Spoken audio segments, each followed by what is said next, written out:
In part one, we looked at the orphan trains. Between 1854 and 1929, approximately 200,000 children were relocated throughout the United States. But the deeper that I looked into the story, the stranger the picture became. Because America wasn't alone. Across Europe, Russia, Britain, Canada, and the United States, 19th century institutions were receiving enormous numbers of abandoned, surrendered, homeless, and displaced children. Thousands, tens of thousands, in some places, hundreds of thousands over time. So before we go any further into Tartaria, the mud flood, or theories of a 19th century reset, there is a much more basic question that we need answered. Why were there so many children without families? Today, we normally use the word orphan for a child whose parents have died, but 19th century institutions used several different categories: orphans, half orphans, abandoned children, destitute children, foundlings. A foundling was generally a child, often an infant, who had been abandoned and found without a parent or a known guardian. Some of these babies were left at churches, some at hospitals, orphanages, and sometimes special systems existed that allowed a mother to surrender an infant anonymously, kind of like we have today at fire stations. And once that child entered an institution without reliable information about the parents, their previous identity could effectively disappear. A new name may be assigned, a new record created, and the institution became the starting point of that child's official history. That matters because when we look at 19th century records, we aren't simply looking at children whose parents had died. We're looking at an entire population of children who had become separated from their origins for many different reasons. The source, Children of the Mud Flood, brings together statistics from different foundling systems to argue that something much larger was happening during the 19th century. Some of these figures need to be traced back to their original historical sources before treating them as definitive, but the scale described is worth investigating. According to the material, London's Foundling Hospital received about 4,500 surrendered children. New York had multiple foundling institutions, with the source claiming that they collectively processed around thousands of babies annually. Then the numbers become much larger. The source states that Italian institutions were receiving tens of thousands of foundling each year during portions of the 19th century. It also describes large foundling populations in Spain and Portugal. And before 1860, it claims approximately 374,000 infants had passed through foundling systems in Milan, Naples, and Florence alone. So even if we stop there, this clearly was not an isolated American phenomenon. This was international.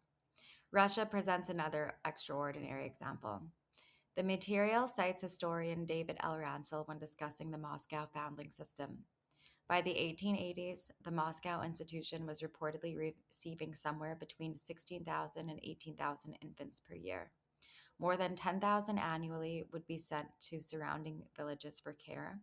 And in 1882, the source cites a figure of 41,000 foundling children associated with the Moscow system, living approximately among 32,000 foster families across more than 4,000 different villages. Pause on that number. 41,000 children connected to one foundling system, scattered through thousands of villages. This wasn't simply a building filled with babies. This was a complete network. Children entered through a central institution and were redistributed into the countryside. And once again, that structure should sound familiar because it resembles exactly what we saw with the American orphan trains. A different country, different system, but the same basic pattern. Child enters an institution, they're classified, moved, and placed with a new family, given a new name. Now, what do we need to really prove a reset? If there was a population reset, there should be some evidence beyond photographs of children. We would expect anomalies in birth records, death records, populations, statistics, cemeteries, school registrations, church records, but the ages of people appearing afterward. And that's where the investigation has to go. Not simply there were a lot of orphans, therefore Tartaria, but do the numbers actually make sense? If a city suddenly gained tens of thousands of residents, can immigration explain it? If an orphanage processed 30,000 children, where did the records say that they came from? If abandoned children had living parents, how often did that happen? Did the birth rates correspond with the number of foundlings? And do the original the institutional registers survive? These questions can be tested, and those records matter more than the theories written a century later. But the 19th century child story becomes stranger again when we reach the end of the century. Because children don't disappear from this investigation, they begin appearing somewhere completely unexpected: the world fairs. At massive international expositions celebrating the arrival of modern civilization, visitors could pay admission to see premature infants being kept alive inside experimental incubators.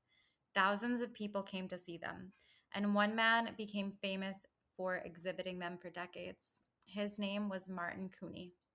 These babies became known as the incubator babies, and eventually the Luna babies.